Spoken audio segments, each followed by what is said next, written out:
Breast cancer in young women is an urgent public health issue that deserves our attention. This disease has a devastating impact on women who are diagnosed in their 20s, 30s, or even early 40s.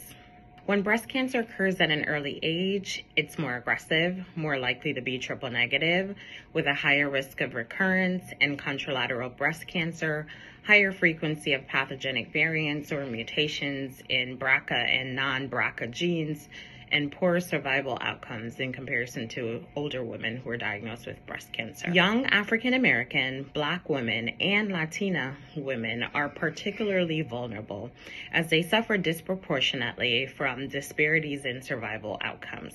There are also known racial and ethnic differences in genetic testing uptake, as we see that historically minority women have been less likely to undergo genetic testing and to communicate their genetic test results. The goal of this first aim is to conduct a mixed method study that includes a survey and qualitative interviews and focus groups. We recruited patients from the University of Miami Sylvester Cancer Center here in Florida. We conducted a medical record review to confirm their genetic test results. Our research and our analysis is in its early stage and it's ongoing, and this poster presents our initial results.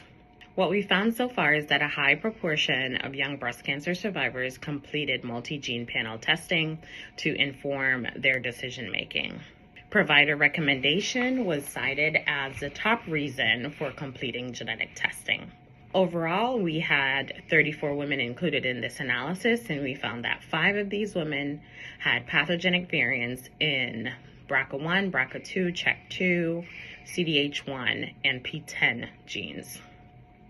All women with positive genetic test results opted for a bilateral double mastectomy for their breast surgery. Our youngest participant was diagnosed at age 19. We're learning about family communication among these young survivors. Majority reported that they communicated their genetic test results to their family members, but few reported cascade genetic testing in the family. And of the women with pathogenic variants, 2 of the women reported known gene mutations among relatives.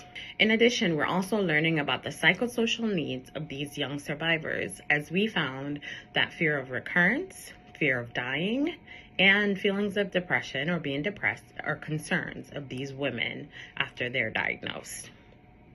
In conclusion, my ultimate goal is to reduce cancer health disparities through a tailored intervention that includes digital stories. We're continuing to increase the diversity of our sample in order to examine differences based on race and ethnicity so that we can address cultural and age-related needs of these young women, ultimately saving lives and reducing breast cancer health disparities. Thank you for your attention.